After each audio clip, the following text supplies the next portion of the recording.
Yeah, so we're gonna start going live now. I have to share it from the page to the group, and I got a balloon floating around behind me here, Jr. All right, let me share it out to the group. All right. And then we'll start with the introduction of you. People know who the fuck I am. I hope they're watching. All right. And you want me to kind of give them a little quick bio of who I am? Yeah. People, we need to know why the fuck we should listen to you, right? I would think so. All right, let me just share it out. We got sent out the notifications that we're live. Let me get this out to the group. And Nick will be joining us here very soon, probably. All right, cool. Okay. Okay, so I think it should be on both now. Yeah. All right. So, yeah, it looks like a couple people are watching. So, hey, if you're watching, put a comment in the group or on the post on the video. Let us know who you are, that you're there. Let me get this set up on my phone, too, because sometimes comments don't come through here. Yeah, let me do that, too. I'll get squared away here.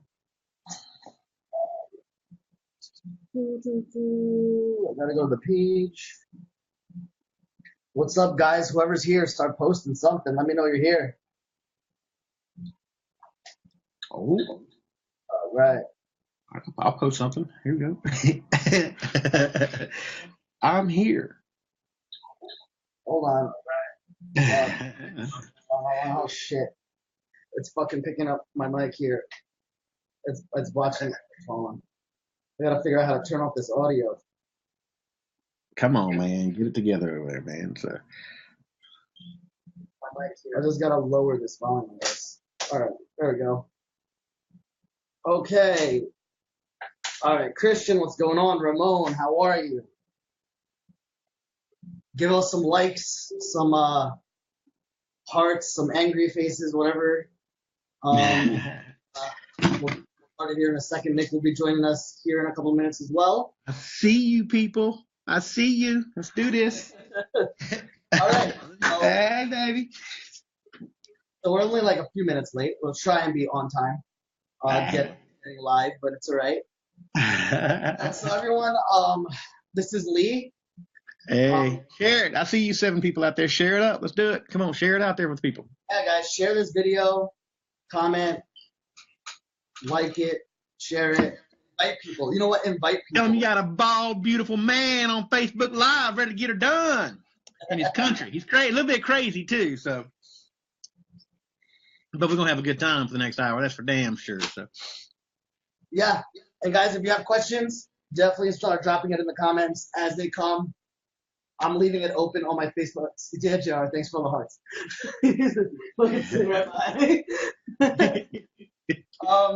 All right, so Lee kind of came into the group, made a comment on the welcome message. I think I spoke a little bit about this earlier.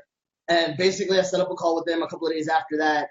And we thought it would be good and beneficial for the group to set up this video series on the 9 steps to 7 figures. Lee will go into his background. I'll let him do that now. Go ahead. all right. Well, first off, thanks, man. I mean, really appreciate you. I saw the group, and I don't even remember how the hell somebody invited me to it, and so I was like, man, this is like right up my alley. So I joined it, and I appreciate you reaching out, and that's super cool. And this is what Facebook's always what it's all about right here, right? Digital. This is the way it fucking works, right? So anyway, man, my name is Lee Goff. I live just north of Atlanta, if you can't tell. By my southern accent here, but I founded a company named Get You Wired in my upstairs bedroom in 2003, and man, since the time I started that, it just kept growing and growing and growing. We helped thousands of businesses. I think we were over 3,000, about 3,200 or 3,300, all 50 states, 17 countries, the whole time while I was CEO and running it, and we basically just kind of help business owners kind of break through that glass ceiling, right, and kind of make a little more money while working a little bit less. And we became really damn good at it, and we won. Let's see here. I had so many awards, I got to write them down because I forget about them right there. But Entrepreneur Magazine, Top Company Culture and Entrepreneur Magazine in 2015. Infusionsoft. A lot of you out there have probably heard of Infusionsoft. And it's I love Infusionsoft. I love automation. That was like my niche for my first agency. And so we were the Elite Business of the Year finalists for 2015. So that's basically like the top 1% out of the however many people they got on their app now, are invited into what's called the Elite Forum. And then the top 3 out of those top 1% were nominated for the finalists, like the most elite business of the year. And so we were one of the finalists in 2015 and partner of the year for 2 years running. And we had what's called a ultimate marketer of the year. It's like winning the fucking Oscar basically in their space, you know what I'm saying, for 2012, and another finalist in 2015. And anyway, the list just goes on and on and on. And so long story short is it got to where we had 40 plus employees, and I retired from that company when I was 40, and then I sold it last year. That transaction was final in June 2016, so a little over a year ago.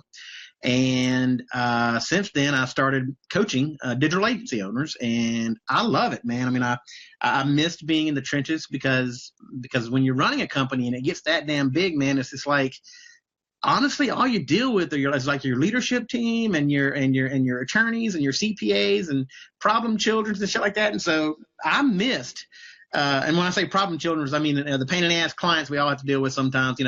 Not all clients or prospects are created equally, right? So, but I missed being in the trenches, and so that's what I do now. Is I'm developing I do one-on-one coaching, and out of doing that for the past year, I've isolated kind of like the top 8 things, right? Top 9 things that everybody has to kind of get in place. And it ultimately is going to boil down to systematizing kind of systems and processes and leadership and, sales and service, and KPIs are a big deal, and all these different things, what we're going to cover in this series. And the very first one is going to be how to land some bigger deals.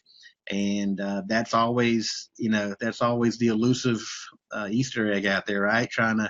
How do you close those? How the hell do some dudes and some agencies win those bigger deals? Meanwhile, you're stuck dealing with the douchebags that want Facebook for $5,000. You know what I'm talking about? So how do you get out of that realm, and how do you get those bigger projects? And so that's what we're going to talk about. That's what we're going to talk about here tonight. And I think you're going to like it a lot. So awesome. Hey Ross, how are you? Ooh, look at that. Got some people coming up. Yeah, there's a couple people watching. So I guess let me set up this. Okay. When do you want to give away? After there's gonna be that PDF. That's gonna be after you talk about it, right? Yeah. Well, no, man. Go ahead and give it away now. I mean, anytime somebody wants, let's just keep saying this. Look, just click on, what is it? They got to put click on the bot. There's a link or something you're putting out there or something. Is that right? Yeah, so click that. And so I think if they already got the 9 steps, that's cool. If not, they definitely need to go ahead and get the proposal template, because that's what we're going to be talking about tonight. So they can just follow along with it, man. I mean, just as people come in, go ahead and grab that. And like I said, I'm going to be talking about that proposal template and some of the little tricks that I learned over the years, and I got them in there. And so, like I said, I think it'll be very helpful. So. Let me and I'm an open book too, by the way. So balls. If anybody's out there, they got any questions for me, man, go ahead and interrupt. I absolutely love running my mouth about how to run agencies. And they are posting a question when you What's the question, JR? I said, how did your salespeople prospect, and how did you teach them to consistently close deals? Okay, so that's actually a great question. So, there's a lot of different ways to go about doing that. The way we did it with my first company is we built brand credibility instead of actually getting into heavy-duty prospecting, because I found that prospecting, like in your local chamber of commerce or whatever, honestly, it kind of sucks. Whenever you're in the position of having to go out and beg for business, then you're basically going to get all the really bad deals. So what you do is you position your brand as the go-to, the elite. And we did that in the Infusionsoft community. And so basically anybody it got to the point to where it's not if people wanted to hire us, it's if they could afford us. And that's a damn good position. That's where you want to be, right? And so what we did is we niched out into that community, and I highly advise that for all agency owners. Find a good niche. Now, that niche can be your local community as well. But whatever the hell it is, okay, just, man, rock that shit out, man. Make sure you're the best in your local community, or if you're in the Infusionsoft community, or if you're in the HubSpot community, or you're in a vertical like auto dealerships or dentists or whatever the hell it is. Does that make sense? Just make sure you rock that shit out. And so that's how you go about prospecting. I was more of a fan of like what I call a one shot, one kill. I was not a fan of trying to get 10,000 leads and then trying to whittle down. I was more about getting 10 leads and closing 8 of them, knowing that my sales process and my branding had separated me from everybody else. So the way I positioned my brand was the fact that, listen, don't even talk to us unless you got money and a plan. Like, don't even do it. Don't even step up in this direction unless you got money and a plan. Period. And then when they would get on the phone with us, there was and as a matter of fact, I'm going to go ahead and lead into this because this is part of the proposal process. Is you got 3 different types of prospects, right? You got your beginners, you got your intermediates, and you got your advanced. Your beginners are the douchebags who probably drank beer last night with their buddies and said, man, you got to get a website. And so they have no damn idea what it takes to do it. And so they really legitimately think that they should get, Amazon, right, for $5,000. And, there's nothing wrong with them. Well, let me phrase that. In their little pea brains, there's nothing wrong with that. But from a digital agency's owner's perspective, that's a horrible spot to be in. Okay. You can't be in that spot. So you got to be able to vet that. And then the second spot is going to be what I call the intermediate spot. And they've had, they probably had 3 or 4 or 5 websites. So they've done this a few times. They know the end result that they want, but they don't exactly know how to get there. Right? So you have to kind of map that out and plan that out for them. And I got a cool little process on how you can actually kind of eliminate about 90% of your competitors in that phase. And then you got the advanced ones that already have like a detailed RFP, like a request for proposal. They got a 12-page or a 15-page document that's outlining everything that they want. And these guys are savvy, these girls are savvy, and they're about to be ready to rock it out. And so so the first thing you got to do is whenever somebody get on the phone with me, I'd ask them, like, hey, listen, have you ever had a website? No. Do you have a plan? Okay, no.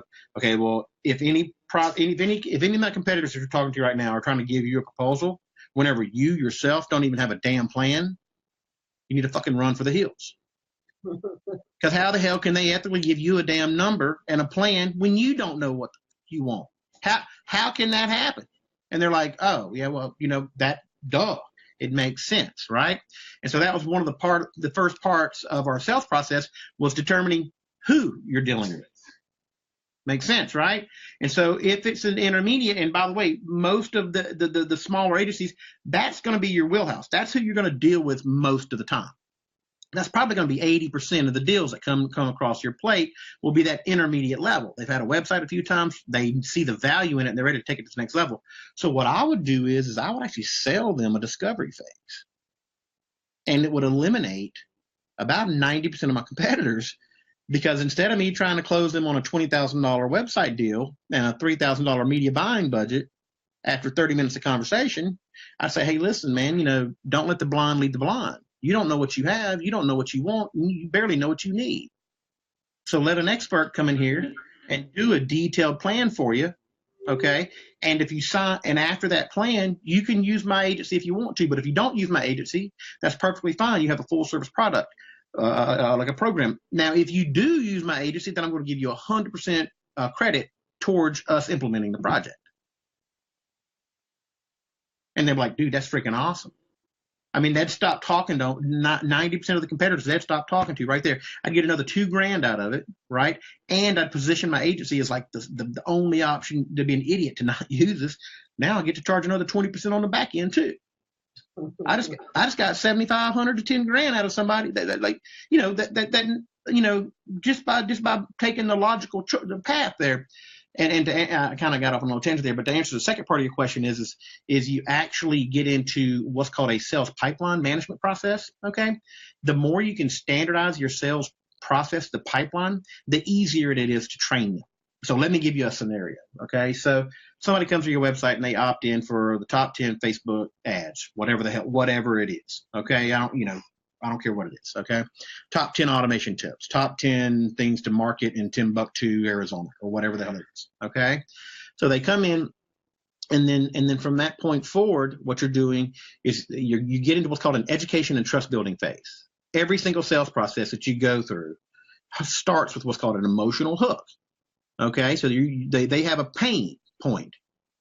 That pain is so high it's become an emotion, and they go out and they start to seek out a solution. Now, immediately after they realize, okay, the pain is here and you hook them, it becomes a psychological process. That's the education and trust building process. So let me give you an example. And no jokes here, okay? Bald, no jokes here, okay? Why does the old bald fat guy go buy a convertible turbo red Porsche? I can think of a couple of things. But none of them are logical.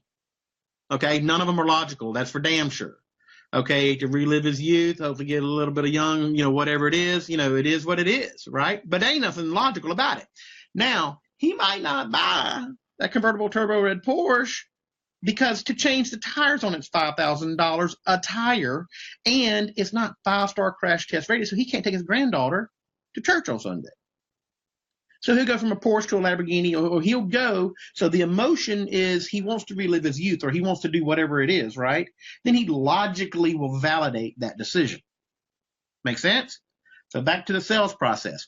The more you can isolate the logical, what I call psychological hurdles, okay, you build your sales process around that, and then you can standardize it. So somebody opts in. They start to receive automated emails or follow-up, of which you got to have in place if you want to compete in today's very competitive agency world out there. You can't compete with automation. So now your automation is sending out educational stuff. So there's an introduction from the CEO. There's social proof. There's the history of the agency. There's your philosophy of the agency. And all these things are in the proposal template, and they all match. They all line up. So now the sales reps know they're getting emails and videos.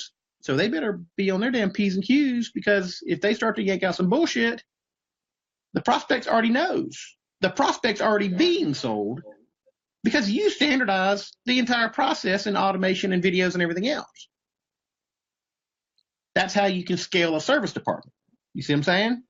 And then you got a pipeline process for every opportunity that comes in. You can actually run a report in most CRMs, right, pretty much all of them right now, to see how long is it taking to take an opportunity from new opportunity to left voicemail one, or meeting, or close, or lost.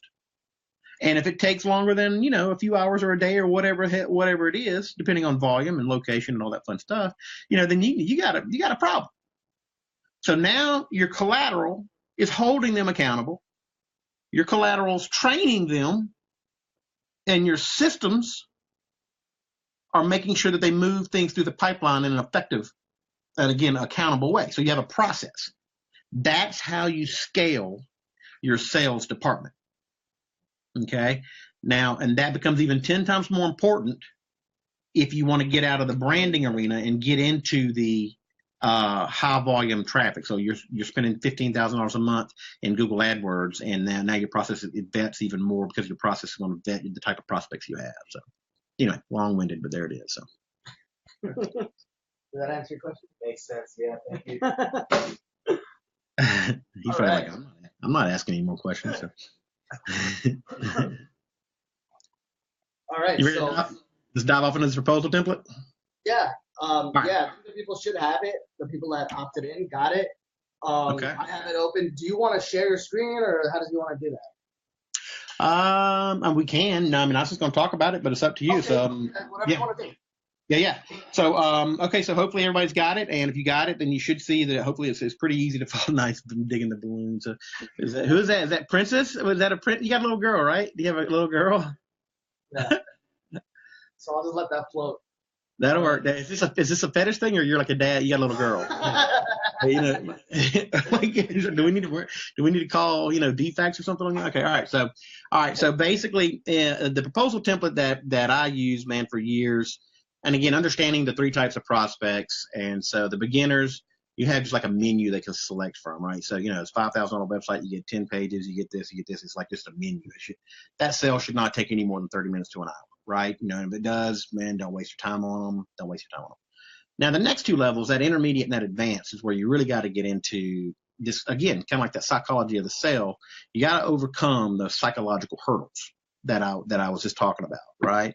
And each one of those hurdles is specifically addressed in this proposal template that hopefully everybody's downloaded and they're looking at right now. Okay, so there are 12 sections that are actually required, and then there's one optional. I actually highly recommend to do the optional, although it does take a little bit higher level relationship with the prospect, and it does take a little more time on your part. But when we get there, you'll see the value. You'll see why it's important to do that. Okay, so I have the handy dandy proposal template up in front of me, so I'm going to kind of flip through this. Okay, and the very first page on it, okay, is just basically kind of an outline. This actually is part of a course, or like what's called the agency blueprint. I think I was talking to you about that offline a while ago, boss. And it's a blueprint. It has 9 toolboxes, and each toolbox has numerous different lessons. And so in this specific one, we have all kind of tutorial videos, and I'm giving you all kind of educational. We also have things called handyman hookups, and so these are little hookup nuggets that I learned, over the years of doing it. And so right here, you'll see that there's 13 different sections, and one of them's optional. The one that's optional is the actual number 8. And so let's break off into this thing and go, man. So the very first one. Okay, it's going to be what's called your overview, man. It's like an introduction, right? So you kind of introduce your agency, all right, and you kind of give them an overview of how you perceive, you kind of perceive this whole process. And one thing I want to kind of not hesitate, but kind of warn you about is, man, don't name the damn thing proposal. You know what I'm saying? I mean, come on, man up on this thing a little bit. Like it's a digital marketing plan. It's a digital marketing something. Does that make sense? I mean, give it a sexy ass name. You know what I'm talking about? It's more than just a proposal. Don't name it proposal. And if you do name it proposal, at least make it a digital marketing proposal. Step it up a little bit. That drives me nuts when I see that. I mean, they send over a damn document that's plain effing white. It doesn't even have their logo or a phone number on it. I'm like, seriously? So put your damn logo up top left, put your photo and put your phone number in the bottom of it. Do the basics, man. Cover, just dot the I's and cross the T's, give it a sexy ass name, kind of separate yourself from the herd, okay? And then at this point, just kind of give it a general overview, a kind of a strategic 30,000 foot overview of what it is. Another thing you need to think about in this section is that you also need to kind of define your mindset a little bit. Okay, so if you're reading through this, if you're looking at this right here, I think it's paragraph number whatever here. So I think paragraph number 5 or whatever like that.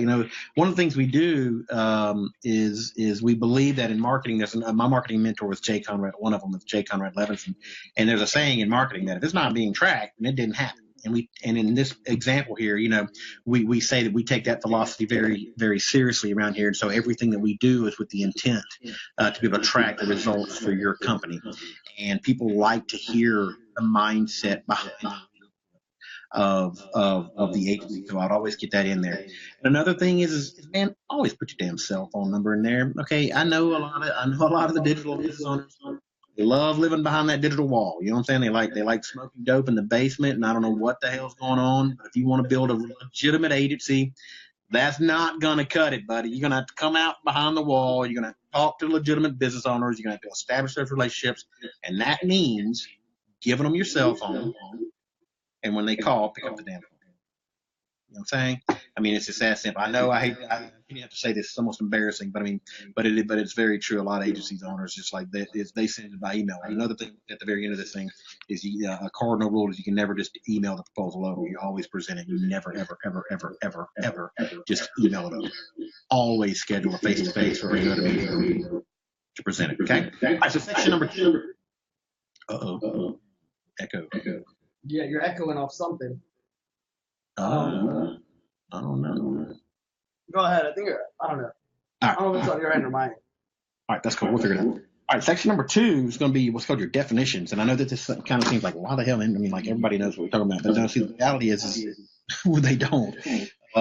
Just because we all geek out about what the hell a content management system is, or a CRM, or a call to action is, or a level of it, or whatever customer acquisition costs, we geek out about that stuff all the time, and I love it all the time. But traditional business owners, man, they don't have a damn clue, for the most part, what a CRM is, or a CMS, or SC. They hear the terms, but they don't know what it is. So give them a basic definition. Now, some of the cool little nuggets in this section right here, that I like to do is you can use the actual definitions to build value in how your agency does it.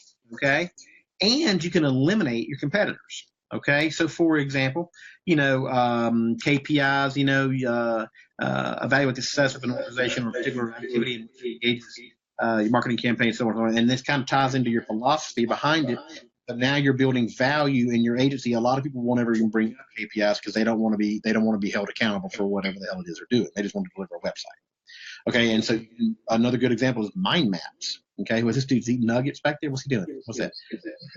That's some chicken strips. I'm hungry, man. I'm getting a little hungry back here. Come on now. I mean, share. Anyway, all right. But mind maps. A lot of people don't take the extra effort and do mind maps. And these are simple things, man. These are things that everybody out there already knows. But you can use the definitions section to actually eliminate a lot of your competitors and build value in how you do it. Now, another big part of the definitions is don't just copy and paste the damn definitions off of Wikipedia and put them on here. Define it how your agency means it. Okay, so what a CMS means to your agency can be totally different than the agency down the street. A lot of agencies, okay, build custom CMSs that the other people are really locked into. And that, you talking about piss a business owner off? Man, you talking about piss one off. Okay, you do that, all right? Now, me, I'm a WordPress guy. Okay, so, man, look, if you want to pick up and haul ass, then pick up and haul ass. Don't let the doorknob hit you, right? So, I mean, it is what it is. So, but a lot of business owners build out a CMS to where, man, if they ever leave, they can't take their website with them. They're screwed. They got to start over from scratch. Well, if you're a WordPress guy, there's a huge value in that to a small business owner that they can say, hey, listen, you know what? This is not working out. So I can pick up everything I just spent $20,000 on and move on over to somewhere else. And there's a security feature to that. So state that kind of stuff in your definitions, and that can build a lot of value in overcoming those psychological hurdles we were talking about. Because no matter what, in every sale, you will have to overcome, who am I dealing with? Okay, that's kind of like the strategic overview and the philosophy and the CEO kind of stuff, right? What are they going to do to me? All right, so that's the definitions, and I'm good before I get ahead of myself here, but that's what are they going to do for me? How much is it going to cost? How long is it going to take? And all these fun things. Okay, all right. So section number 3 is where you actually get into a lot more detail. The first one in the overview, you kind of just give a general kind of mindset, philosophy kind of overview a little bit. Now, section number 3 is where you actually get into the why you are in business. This is a bigger why. This is a much bigger why, okay? And so you need to define, all right, if you're a creative agency, okay, not all creative agencies are created equally. Some of them are 100% about branding, and they will spend 3 years developing a logo. Some of them are like, look, I'm going to go to Fiverr and knock this shit out in 5 minutes. I'm all about creating your damn website. I don't give a flying F about your brand. Make sense? So define, the philosophy behind why you do what you do, because that will eliminate, that can eliminate, if that resonates. Look here, you're not here to get along with everybody. You're not here to solve everybody's problems. You're here to solve your target audience's problems. So if you do a certain thing really, really well, define why you do that, and you'll eliminate half your competition just simply by defining why you do it. So get into great detail that if you're a programming, like a custom app, whatever it is, and say we build the cleanest, we pride ourselves on writing nothing but the cleanest and highest performing code. Not only is our code some of the cleanest in the world, but we also write it in a way that makes it easy and user friendly for both your prospects and your staff to use. You comment everything out. So you get into the details and the why behind why your code is better. So it's just the philosophy behind why your agency is there to do what they do. Okay. Section number 4, all right, is what's called your target audience. And again, this sounds like a duh, but most people don't put this in their proposal. Okay, and this is a major legal liability down the road. All of a sudden, if the prospect at the end of this thing is, well, I told you one time in the very first conversation 3 years ago that I want to go after these people, which happens, you know what I'm saying?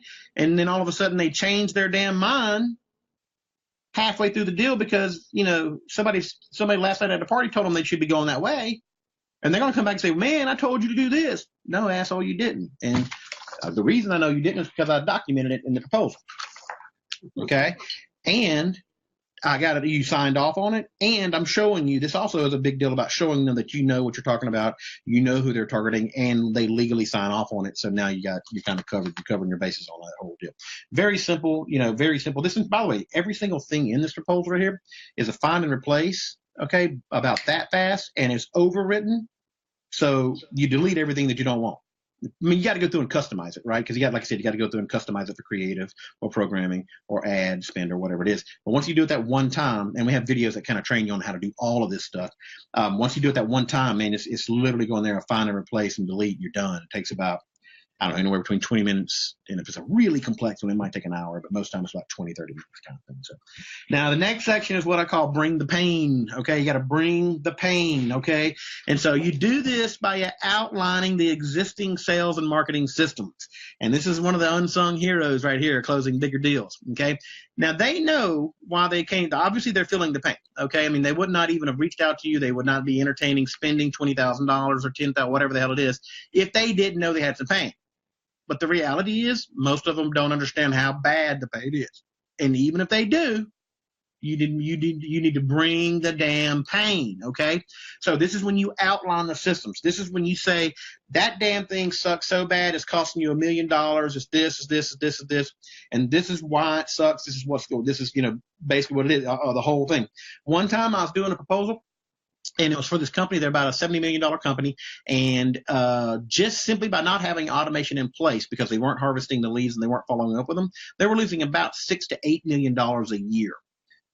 And you talking about, man, the CEO, when I actually stopped my presentation, I said, hey, if you don't mind, I pointed to the CEO. I was like, would you please read that paragraph right there at the bottom of that page? And because, CEOs are all over the place doing their deal. So he stops and he reads that damn thing.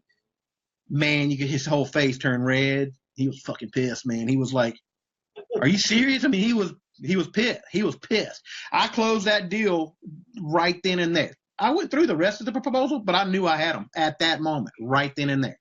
Because he was like, wait a second, are you telling me that if I do this, this, and this is going to happen? I'm like, that's exactly what's going to happen right there. And it did, actually. So we knocked it out of the park for him. So this is when you bring the pain. So bring the pain. And this one right here takes a little bit longer because you got to dive into some of the existing systems, but it works very, very well. Okay. So the next section, and this, what is this, section 5 or 6, I think? Section 5, whatever. Strategic recommendations. What's that? I was just saying strategic recommendations. Yeah. Yep. Okay. And so this is kind of like when you get into that, it's like you get into a higher level, like a 30,000 foot view now. And I want to kind of caution everybody out there on getting into the overwhelmingly granular details in your proposal. Okay. Not only do they take a very long time to do, it's also the same noose of which you're going to hang by at the end of this damn thing. Okay. All right. So give us 30,000 foot view strategic recommendation. And again, design new brand identity, implement rebranded website. So you get into pretty good details. That makes sense, but it's not getting into like, okay, implement rebranded website. We're going to develop 8 concepts. Those 8 concepts are going to be your homepage, your contact us page, your about us page, your map, your whatever. We're going to implement 332 products with photos and all these things. Don't get into that level like right now. Okay. You don't get into that level. As a matter of fact, you do that after they've retained you. Okay, and they're paying for you to do that because it's going to take a lot of time to do that shit.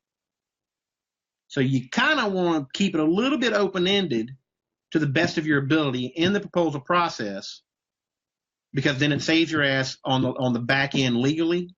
And again, the very first thing you do when you actually are engaged is you get in what's called an LOE. It's called a level of effort, and that's when you get the spreadsheets out and you boom, boom, boom, boom, boom, and you lay everything out. But you also better overestimate by 20 to 25% on here, because it's always better for everyone to feel a little bit of pain up front than to feel a whole lot of pain on the back end. It's always better. Let me say that again. I don't care how bad you're starving, and I don't care how desperate you smell, and make no mistake about it. If you're desperate for business, other business owners smell it. They can feel it. They know that you're desperate. They see it in your eyes, they can hear it in your voice, and they smell it through the phone, man. Don't kid yourself. If you're desperate, you're going to get screwed. They're going to bend you over backwards. So don't go into this desperate, and do not get into all kind of details at this moment in time, because they are going to hang you by those details. Remember, everybody's perceived values and definitions of what a website is different. So you have to kind of leave it a little bit open-ended and define it in your definitions That'll cover your ass very, very well. But again, strategic recommendations. You want to kind of lay this out over in phases is what I typically do. So I'll give them kind of bullet points, and I'll do a phase 1 and phase 2, and then phase 3. Make sure you kind of lay out primary rebranding, infrastructure build out, and step number 2 is going to be the design, setup, and rollout of the media buying. So now I'm kind of positioning them for an upfront capital investment. By the way, that's one of the little nuggets right there is don't position the upfront large project as like a marketing line item. Position it as a capital investment, because nowadays everything's in the cloud, okay? And that shit will last 10 years. Hell, most trucks for a plumbing company don't last more than 5 to 7. Okay, it's just that simple. And when they go to sell it, it's worth $1,000. It's a piece of POS. It ain't worth shit. Okay, at least this is going to make money for them for at least 10, 12 years. Okay, so position it as a capital investment, and then the marketing budget is actually when you get into the phase 2, and that's the media buying and the advertising spending and all that fun stuff. Okay, so make sure you set the expectation levels for a long-term engagement with your agency, and you do that in the strategic recommendations. And you also do that in the next section, which is what's called the project timeline. Okay, and this is, again, you keep it kind of open-ended. You'll notice here that we kind of keep it a little bit open-ended to where you're basically you're padding everything by about 20 to 25%. You do that on the money and you do that on the time. By the way, there's only 2 things in this world you can invest: money and time. You don't want to get screwed on either one of them, because they both going to ultimately cost you money at the end of the day, period. So pad your estimates on the money side by 20 to 25%, and pad your estimates on the time by 20 to 25%. That always gives you enough buffer and enough wiggle room to kind of make sure that you can kind of over-deliver long-term and you don't get screwed when it comes to your pocketbook long-term, okay? And this should be pretty self-explanatory. See the very first thing at the very, very top right there? What's that say? Project planning phase. Exactly. That is when you finalize the project scope documents, mind maps, set up project management portals, train all parties on the process, harvest critical login information, domain names, Googles, and all that fun shit. This is when you finalize the project plan. And they see it right here. Okay? And you tell them, and you be honest with them. You tell them, look, anybody who's telling you, giving you an exact line item like that, that's going to screw you, Mr. and Mrs. Client, because the reality is that we got to spend 6, 8, 10 hours, man. Look, we got to dive into this shit, man. I don't want to come in here and rebuild something that's already working for you. If it's already working for you, let's use that part of it and then build something around it. Right? I mean, it just makes business. It's not like duh. And so to just be upfront with them and tell them this project planning phase is where we're going to really batten down the hatches. We're going to dot the I's and cross the T's, and it's going to rock out going forward. Okay? And so, and always build that into your proposal. So now this one right here is the optional one. And I don't recommend this on lower end projects, but the ones that come to you with that RFP, the advanced level clients, the beginner and the intermediate. If you even ask for half the stuff to do this right here, okay, they're going to look at you like, what the, they're not even going to know what the hell you're talking about, okay? But if you can, this was called return on investment projections. This is the silver bullet. This will help you close 6-figure deals right and left. And the reason it does is because you actually associate this back to real world numbers. So you actually ask them for their media buying budget for the previous year. You actually ask them for the amount of leads that came in from that media buying budgets. And then you actually get the number of what's called the total customer lifecycle value. Okay. And so now you have your customer acquisition cost and your total customer lifecycle value, and you can now associate a percentage increase in leads back to real money in the bank for that client. Make sense? And if you can do that, if you can associate using their numbers, remember, they provided these numbers, so they ain't gonna fucking argue with them, right? They're going to be like, okay, damn, that's for real. So if this guy can legitimately, and you better, by the way, back it up, can increase leads by 10%, then my revenue is going to go up by 10%, and that's a win-win that's all the way around. That's a win all the way. That's ultimately. That's a big point, because we talk about that a lot. And as far as even in some of the other videos, Ramon, if you're watching, if you can find that video, maybe cut out that section. We kind of go over how to extract that number from the customer. Just because most of the business owners don't have an idea of their customer value or lifetime patient value or any of those numbers. So we kind of, in one of the other videos, I broke it down exactly the conversation to have to get that number using their numbers. Yeah. So yeah, that's a key point. I've never thought to actually project it on a spreadsheet and show it to them, which actually would probably be beneficial, because based on their numbers, you could plug that in. I usually do it with my prospects on the fly. Yeah. Like, Here, let me see. I'll watch this. I'll share my screen with you real quick. Hold on a second. Watch this. We actually, in the agency blueprint course, we actually give you, man, we give you all this stuff here. Watch this. This is pretty cool. Start sharing. All right. And here and over here. Maybe. Hold on a second here. There we go. Okay, so. All right. So we actually get into this is we're going to cover this later, and we're going to cover this a little bit later, but this is really cool. This is kind of part of the tools and stuff that we provide in the agency blueprint. I know we're not supposed to be talking about this, but let me just kind of show you real quick. It may be if the damn thing will pull up here, but hold on a second. Let's see here.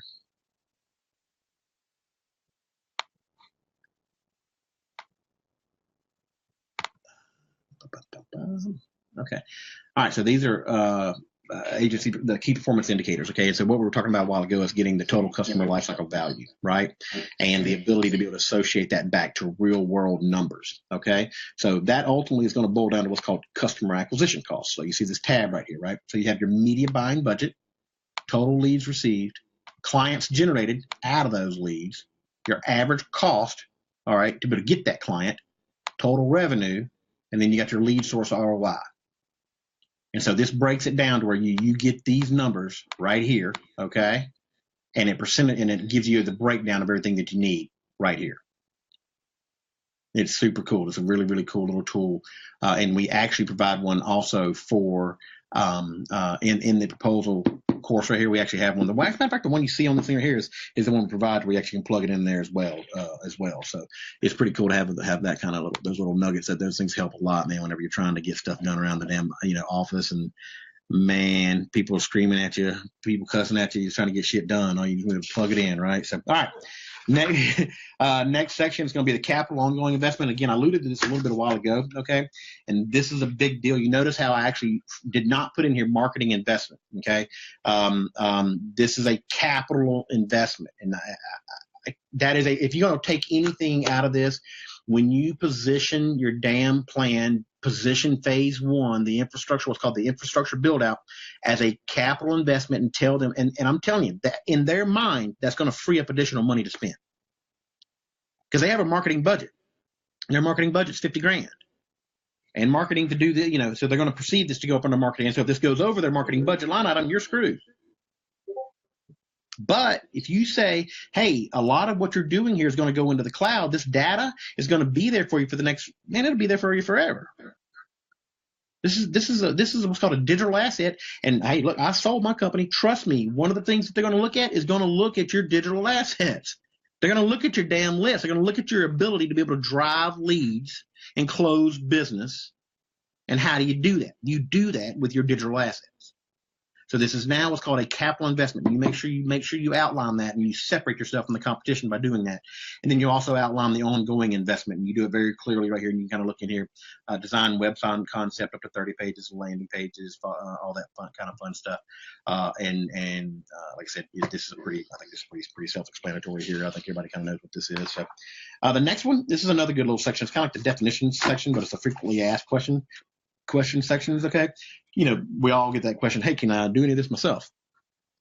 Everybody try to be a cheap ass, trying to save some money. Okay. You know what I'm saying? Yeah, you can represent yourself in court too, but it'd be a moron to do it. Okay. If you want to go to jail, then by all means go represent your ass in court and be all good. So, but can we host the site ourselves? And yet another question that, come on, man, really? It's like $10 to get, whatever. Anyway, so what you can do is like, you can actually build value and go ahead and there are going to be, again, these hurdles. Come back to the psychological hurdles, okay? And so this is your opportunity to overcome, in just clear, plain terms, a lot of the hurdles that people are going to ask before they even ever ask. And you can build value in how you do it. So again, these frequently asked questions allow you to build value in your brand, eliminate competition, and speed up the sales cycle. So to give you an idea, when I first started my agency, man, it used to take us 3 to 5 weeks to close a deal. Because, man, we had to go through all this, we'd answer all the damn questions. I didn't have this. There was none of this shit when I started my agency, man. I mean, like, are you kidding me? This is 15, 16, you know, it was forever ago. How old was I? It was like, you know, 14 years ago. You know, digital agencies, man, everybody thought the big marketing agencies and advertising agencies were just going to swallow them up. I don't know if y'all been around even long enough to remember that. But, you know, I mean, you know what I'm saying? I mean, and that's the way it was. Nobody thought that we would survive. Everybody thought that the big agencies would just come out and do it. This is what they would do, right? Because they had all the money. But they didn't, because they didn't adapt fast enough. And so here we are. The entire industry is blowing the hell up. But there was none of this shit. There was none of this shit. It took me forever to figure this stuff out. It literally took me 14, 15, almost 15 years to figure it out. And so this template, this proposal template, took it to where it'd be, instead of 3 to 5 weeks, man, we used to get down to where it'd be more like 1 to 2 hours closing $20,000 deals like that. Because everything's in the damn proposal template. It's all bam, bam, bam, bam. Don't underestimate the value of actually having it in writing too, because a lot of times the people that, even though they say they're the decision maker, they're not the decision maker. They're gonna go home and show this to their wife. You know it. You know it's true, right? You know it's true. You know it's true. Or they're gonna go to the CEO or whatever. So if the person that's the decision maker, okay, can actually take this and go through this in comprehensive detail without having to pick up the phone and having to answer 500 questions, you just took 2 to 3 hours off your close time, and you just build a whole lot of value in your brand. Makes sense, right? What is it? Don't make dollars, don't make sense, right? So, all right. So in the next section is how do we get started? Man, look, if somebody wants to give you money, you make it easy, easy, easy, baby. So you just outline, sign the bottom of this proposal. We require a blank retainer fee. If you're ready to move forward, but have a couple of change of scope, schedule a meeting with your sales rep. You know, in other words, you outline in detail what the hell it takes to get started. Very simple. And this is, as a matter of fact, the copy I have right here is a good example of it. I would take that and just kind of customize it a little bit. You know, shouldn't take you any longer than 10 minutes to customize this. As a matter of fact, this whole thing is, you know, I don't know, it might take a few hours to customize it the first time. That's just to get it to where it represents exactly what your agency does, right? And then again, after that, I mean, 20, 30 minutes, man, bam, you're pounding these things out and you just look like a freaking rock star, you know what I mean? To basically, to everybody you're doing a proposal There's ways for. to automate that too. So you can take sections, if you want to get a little advanced, you can take sections and have softwares. Hey, if I type it into my CRM here, it's going to push it out to your proposal or whatever. Well, and they even got shit that's even, in my opinion, even cooler than that now, man. That, you know, like Proposify. You've heard of Proposify. So you can actually upload this document, right? I think you can upload a Word document, and they convert the damn thing into a dynamic thing to where basically you fill out a form, right? Like you're saying, right? And it just goes and spits all that shit into your proposal. It's freaking awesome. And then you can send it. They can sign it, digitally sign it. And if I remember right, I think you can actually put an order form link in there too. So they sign it and it bounces over to click here to pay, which is I love those systems. I have to admit, those weren't around. I mean, those are those are kind of newer, you know what I'm saying? They just kind of started popping on the scene about a year or two ago. I did not have that shit going, you know, for mine. So I'm hybriding a system right now. I don't want to use Proposify because I don't really send out proposals per se for my deals. I shoot out agreements. And it kind of outlines. It's very similar. I mean, if I built it out, I could probably call it a proposal, but it's really like a 2-pager. So the way I'm setting up my systems now is, so when I type something into my CRM in a certain custom field, it'll spit it out to this system that'll push out that for the signature, and after it's signed, it goes to payment from another system. Yep. Yeah, man. That's a good way to do it right there for sure. So, no doubt about it. So, and what are these kind of like these smaller engagements? Because a lot of times when you get into bigger engagements. Yeah, I just did like a $5,000 one. Okay, that'll work. Yeah. And man, I tell you what, for those smaller engagements like that, you know, man, this is what I used to do. And these right here are kind of for the larger engagement, because whenever you get into spending, you know, 25,000 plus, you know, they you know what I'm saying, they want to. Yeah, they want something a little bit more presentable. A little more robust, right? So, but man, as far as like, I agree with you, man. And those smaller deals, you know what? I used to not even get them to have where they had to sign a contract or any damn thing. They just pay me the damn money. We rock and roll. I didn't do that either. But then it opens up doors for other shit. Yeah. No, it does. But then, well, and here's what you got. If you're gonna do it like the way I used to do it is you basically got to be prepared to basically refund their money at the drop of a hat. Exactly. After you you already said that. I need X amount of fucking time to close out your time. oh, I spent this much on ads. You still want me to fucking read? Yeah. So. Yeah, no, and say, okay, you know what, douchebag, kick rocks. You know what I'm saying? Here's your money back, my bad. Except for the ad spend, don't worry about, they ain't nothing. I mean, good, go after Google, asshole. You know what I mean? Good luck. You know what I'm saying? So, but as far as your time, if it's a smaller engagement kind of thing, then just be like, look, I told you I was going to do 40 hours. There is no silver bullet. If there was a silver bullet, I wouldn't be talking to you. I'd be on my own damn island somewhere. Okay. So, this marketing by definition is a testing and tracking process. That's what it is. And it is what it's been forever. And so and by the way, if you're out there, use that one, by the way. But so don't ever guarantee. You cannot. I mean, it's just, everybody has, man, look, some people just suck, man. Their products just suck. It is what it is. It is what it is. And they can't sell. I mean, they couldn't sell a glass of water to a dying man in a desert. You know what I'm saying? I mean, they just can't, it's just, they can't sell anything. I had that happen a lot of times.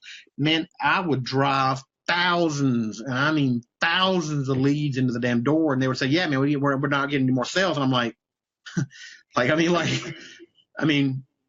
the hell's the problem? You know what I'm saying? I can lead a man to Congress, but I can't make him think. You know what I'm saying? Come on, man. What are you doing with all these thousands of leads? And I'm like, I dive in. I'm like, well, you're not even picking up the damn phone and calling them? No, man, we just thought it'd start raining money. What, man? What? Like, what? What? What? Anyway, so you can't fix stupid. That's a whole other conversation. We had that conversation a lot. That's a whole other conversation. We ended up having that conversation a lot on these lives and just how to get these customers to convert, right? That's another reason why you got to have this deal right here. You know what I'm talking about? You got to outline it in detail, and just is what it is. That's definitions, FAQs, all that fun stuff. So make sure you got to give them there on a way to get started, make it easy. Now the next section is how do we get started? Continue. It's kind of like the legal stuff. Me personally, I didn't put the legal stuff in my proposal. I would always have it to where, hey, reference our website here at this location, okay? And then after they paid me, okay, I would get them to for the onboarding process. So in other words, they would pay, and then there was what's called a questionnaire. Like we had an onboarding questionnaire that they had to fill out this questionnaire, and then they'd have to check the legal boxes and initial the legal boxes on that questionnaire, okay? But me, I like to remove barriers to entry. You know what I'm saying? I am a huge advocate of making it as easy as possible to get them on the hook. Okay. Now, understanding that you're going to over deliver. Part of the caveat to that is you're not just getting them on the hook to take their damn money. Okay. You're that guy that nobody likes that gives us all a bad name if you do that. Okay. I'm talking about you got to, everybody knows out there know what I'm talking about. That guy. You know what I'm talking about? That guy that says he's going to make it rain for $5,000 and build Facebook for $5,000, takes their damn money and then goes dark. You ghost them. You know what I'm talking about? It's like that guy. Nobody likes that guy because he makes all the rest of us look bad. Okay. That's why we got to have 14-page proposals to over explain our shit, because we got that guy to deal with a lot of times. Okay. So, but me, I would remove as many barriers to entry as possible. I was consulting a company down in Fort Lauderdale. It was a credit mitigation or repair or whatever the hell they did, and they were driving leads, and I was sitting there talking to them, and she's like, I don't understand, man. The more I spend in media buying, we're getting all these leads, and my damn sales aren't going up. And so I started asking questions. I was like, okay, show me the onboarding process, show me the sales process. And so she went through this whole thing, and she pulled up this DocuSign thing. I swear to you, it must have been 432 pages. And then you had to initial every page. You had to print it out. You had to I think you even had to direct mail it. I mean, you had to mail it. I mean, I was just like, are you serious? I was like, are you serious? It's like, this is a $97 a month service. I'm like, look, kill that whole damn thing.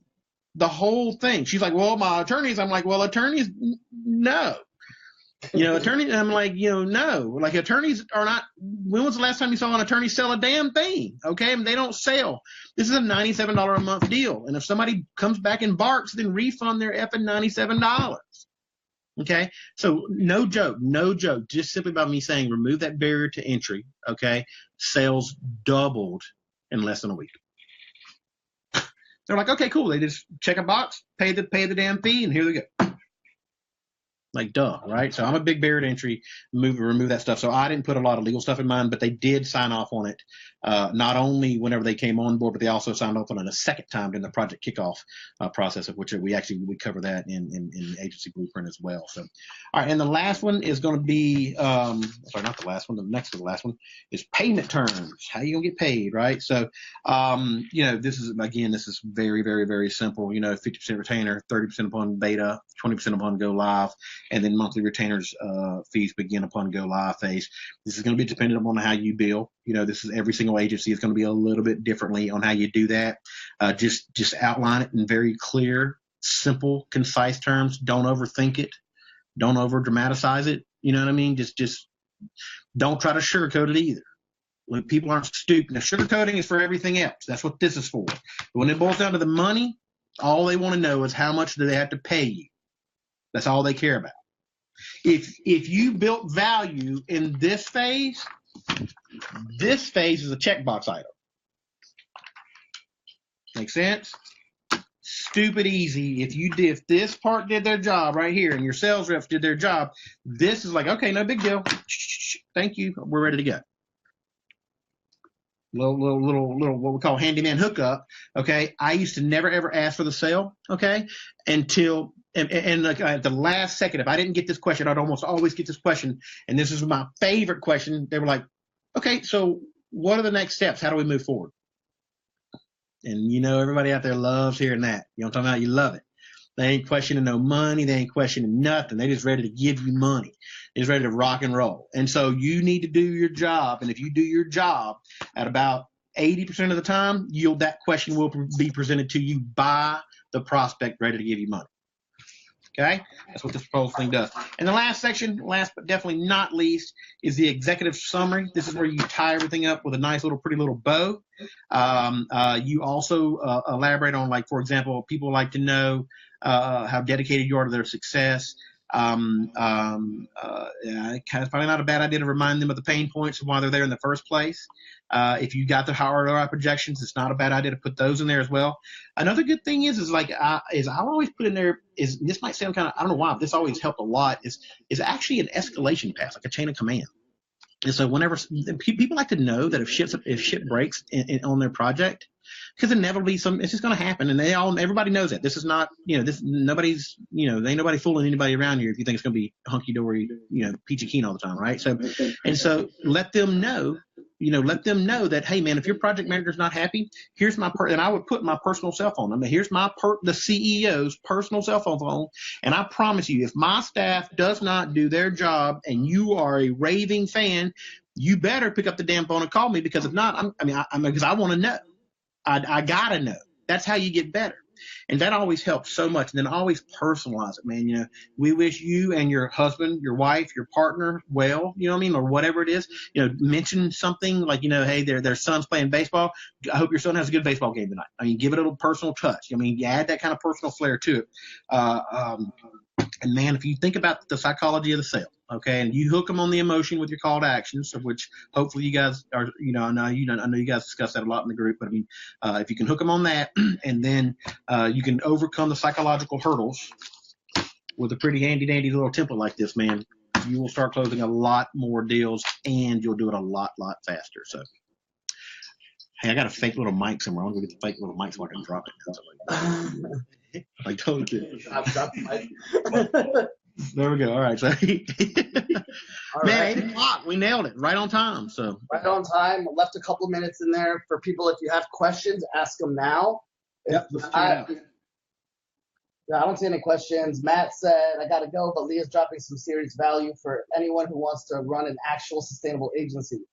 And by the way, that's the difference right there. Okay. I don't know how many, I'm getting to know this group right here, but my agency, okay, was world class. It is the gold standard in the niche that it's in, and the stuff that I'm talking. And let me preface that by, for the last 3 years that I was running that company, I worked 2 hours a week.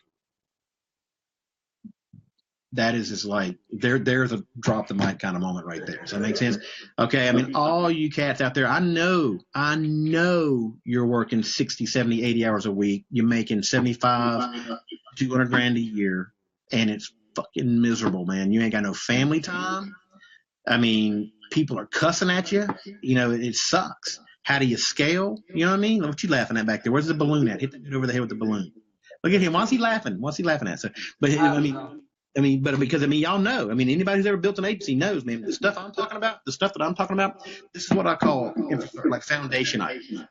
We had a saying at my old company: is every time you put in something like this, okay, like the other 9 steps to 7 figures that I'm talking about, that adds like another inch of concrete to your foundation. And whenever you get a 9 or 10 inch foundation, okay, then you can actually you got a solid, rock solid foundation to build a solid house on and launch that. All these systems, like this whole process, once you build it out, and that's something I'm building out currently. Once I get my VA trained up, I already have the outline. I just have to build it. Once you have that automated process going, then you can start inputting different people in those departments, right? You can't expect them to build it for you. So you have to build it, unless you hire somebody with experience and you want to pay them like $40,000-$50,000 a year right off the bat to do it, sure. But well, no, even if you do that, they're not going to build it, because remember, it's your vision. Don't ever lose sight of this. You're the owner. You're not going to build it the way you want it, or you're not going to build it the way you want to build it. Right? Exactly. So the way you have to look at it is, hey, you know what? I'm going to fucking spend 8 hours this weekend banging out this whole process. Yep. I'm going to work that process. I'm going to tweak that process. And when the time is right, I'm going to hire somebody to put into that process. That's exactly right. And that's exactly, you hit the nail on the head. And that is, the key is not spending time on just like what I call freelancing stuff. In other words, if you're just putting out fires all day long and you're not actually, everybody's heard the old saying, work on your business, not in your business kind of thing. And that's what this is. That's exactly what we're talking about right here. That's what these 9 steps are. When you look at the 9 steps document, every single thing in that 9 steps or 7 figures is requiring you and forcing you to work on your business. And yes, it is going to be painful. I'm not even going to sit here and act like it's not. You will have sleepless nights. You will have long weekends. It's going to suck for a little while. Okay. But if you get these systems in place, everything starts to get a little bit easier. Instead of taking hours to do a proposal or consuming or 3 to 5 weeks to close a deal, it takes you 20 minutes to do the proposal and an hour and a half to 2 hours to close a deal. Now you multiply that times 200 over a year. Man, what is that? My God, dude, you just got a month and a half back of time, right? And you automate your prospect nurturing and just everything, your project management. And can be not all of it automated, but it all has to be systematized. So let's touch on that prospect nurturing. That's something I'm building out. I was actually talking to JR about it before we went live. So let's talk a little bit about that. I'm thinking of, so I have a cold email sequence that's going out to all these fucking cold prospects, right? Yep. I don't really engage with them yet. My VA is engaging with them until the point where they book a call with me, right? When they book a call with me, then they go into my actual autoresponder for myself. Like, I don't put them on any type of autoresponder, just cold. Like, they'll have to book with me, and then I stick them on, like, my other domain, not my main domain, because I don't want to fuck on my main domain. So I stick them on my other domain, that's the .net, and that's going to be the autoresponder where they're going to get, if they close, they get switched over somewhere else, but if they don't close in the first time, they're going to continue to get little tidbits of information, like regarding ad stuff, like Facebook marketing in general, whatever it is, right? So how important do you think that is to the process in this whole?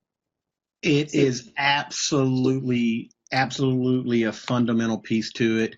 And here's why. I'm actually about to share my screen. I'll show you something here in a second. But okay, there are 6 primary steps. Okay, the first one's going to be what's called lead harvesting. Okay, that's where you're giving away the freemium and you're assigning lead sources and you're creating the sales pipeline up to that kind of stuff.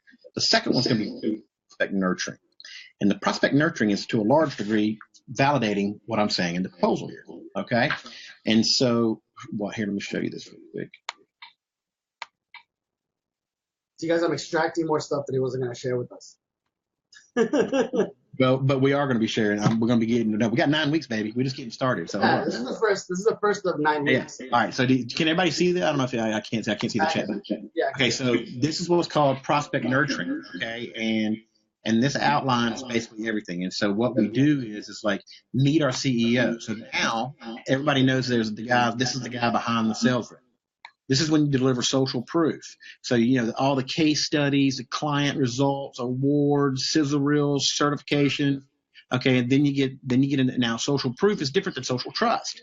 Social trust is actually the client testimonials, people who trust you and are going on record for you. Okay, so the reason I'm saying all this is because every single lead, no matter what, that comes in touch with your brand or your agency must, no matter what, this is a cardinal sin that if you don't do this, then you're the fucking idiot in the room. Okay, then every single time there must be, you deliver what they asked for. Okay, that's what's going to be here. This, okay, all right, and this is going to be this phase right here. So hypothetical be like Facebook advertising FAQs. So you give them the actual Facebook call to action, file the lead source, you create the sales pipeline, and then you schedule a follow-up task. Then you have what's called a thank you, and you deliver basically what they asked for, and then you try to get a meeting scheduled right here. Okay, like nothing beats a quick phone call. Let's set up a quick meeting. Okay, from there, okay, it removes that tag and it kicks off the prospect nurturing, of which is what this is. So it daisy chains. It's like an object-oriented planning system, and that's actually what we call it. Object-oriented planning system. So then it goes into this one, and it follows up with them for the next 30 days because the sales cycle is typically somewhere right around 30 days for larger projects. And so now you're throwing down on them. You know what I mean? For the first, 3, 6, 10, 15, 20 days. And so it all goes way up. Now, after this one, then it goes into, if you don't close them, then it goes into what's called an evergreen campaign. Okay. And if you do close them, then it goes into what's called a client onboarding campaign. Right. Where the hell is it here? Right here. And so now you have what's called a client onboarding campaign. Okay. And so now this is educating people on how your project management processes work. And again, here's the cool thing about this is what it's doing is it's called brand penetration. And actually, this is actually in the proposal template. I think I put this in here. If it's not in here, it's definitely in the agency blueprint. And so, long story short, is what happens is this is in your niche. There's only a finite amount of actually leads. So if you live in Birmingham, Alabama, or if you live in LA, or if you're in the Infusionsoft community or whatever the hell it is, there's only 30,000 leads or whatever the hell they are, right? Okay. So you have to harvest as many of those as you possibly can out of your target audience and get them on your list. And so once there's a formula that J. Conrad Levison taught me. If somebody sees your brand 1 to 3 times and then a friend asks them about your brand, they're going to say, oh yeah, I've heard of Blue Jeans Network, but I've never used them. I don't know anything about them. Okay. Exact same prospect, exact same friend asking the exact same question. Only difference is they've now seen your brand 4 to 6 times. They'll say, oh yeah, man, I've heard of Blue Jean Networks. I heard they do a pretty good job. I've never used them though. So it's just a little bit better. There's absolutely zero difference. They've never used you. They've never talked to anybody at your company. All the only difference is they've seen your emails or your advertisements, your Facebooks, your remarketing. They've seen your brand a few more times. So what happens is they're becoming a little more familiar with it in their psyche. Okay. Now jump ahead to the exact same scenario. They've seen your brand 7 to 9 times. Same friend asks the same question. What do you think about Blue Jeans Network? Man, Blue Jeans Network is the shit, man. I've never used them, but I've heard they do great things. And if I ever need a company like that, I'm going to hire them. You ought to give them a call. So here's what happens. There's a triggering mechanism in the human brain that once it sees something a certain amount of times, okay, and it really depends on the emotional impact. So in other words, if you're in an auto accident, it only takes 1 time. Okay, if you're getting married, it only takes 1 time. Branding and why people pay so much for the Super Bowl ads is because the Super Bowl is such an emotional thing. It's a very emotional moment in the United States. It's like the World Cup finals. So they know that if their brand is associated to the Super Bowl, then whenever you go to think about insurance, you're going to think about Allstate because they've imprinted your brand 100 times on TV throughout the course of the year, and then what's called a high impact imprint through the Super Bowl. So you're going to think about State Farm, you're going to think about Allstate, you're going to think about Progressive or whoever it is, because they've imprinted so many times. They're household names because they have been transitioned out of short term into long term. Okay. And whenever you go to look, and I think it's up to the left, you're recalling from long term. That's the trusted source in your brain. That's why this automated follow-up systems are absolutely critical. And you can do it now at the agency level without spending a bloody fortune. So every single time. Yeah, every single time a lead comes in, they got to be put into a system to where they are indefinitely followed up with, basically until the end of time. Yeah, and you could do that pretty simply with, I'm playing with it now, with Active Campaign. Most of you guys that are watching have Active Campaign to work with your clients on fulfillment. So you can actually trigger certain zaps coming from different scheduling systems, Acuity or Calendly or whatever. And if somebody books a call, and say they don't show up to the call, we can move them to this section in our CRM, and that'll trigger a tag to get added to this person to put them in this thing. So those kind of things, I'm actually going to, as I set my stuff up and I do all that stuff, I'm going to be recording videos and giving that out too. So just make sure it's possible. Yeah, and by the way, I'm in the agency blueprint right here like that. I provide all of these mind maps. I have email copies written. I have all the subject lines. I have all the delay, the timing, the delay, everything basically is all in here. For just it's all in here, right? And so it's freaking awesome. So and when I say that for us, because we're going to be going through a lot of this stuff in this 9-part series, so make sure everybody stays kind of tunes back in, because we're going to be going through a lot of this stuff right here that you're seeing right here. This stuff that you're seeing right here. By the way, I finished this today, so this is hot off the presses right here, baby. So I don't know what you're going to be giving out to the group and what you're not. So good to mention what's available, what's not. I don't know. I'm not sure if we're giving those out. We can look at the steps. I don't even know. Like, yeah. Geez, I don't remember. We sent them out. Yeah. Man, I got to get to running. I hate to do it, but I got to get going here. So I got to go get some dinner here pretty quick. So I'm starving. So. Yeah. Time's up, guys. So if you have any questions after, post it on the chat here or on the group. Go to biznotbs.com/9 steps to get access to what he just showed us, as far as the PDF for the proposal plan, PDF and the overview that I shared a little bit earlier today. And then everything moving forward is going to be updated in there. So make sure you subscribe to the bot and get access to all that stuff. It'll all be linked there for you. Like I said, guys, if you have any questions or comments, please leave them after and we'll get back to them. Do you have any final words, Lee? No, man, I appreciate you having me on here. I'm really looking forward to this series. This is going to be fun, man. I just love the vibe of the group. So it's just the first of 9 weeks. So every Tuesday at this time, barring any unusual circumstances, we'll be coming on to do another step of the 9 steps, leading up to something really big. So, all right, Lee, well, thanks for being on here, and everybody else, thanks for watching, and we'll chat later. All right, y'all be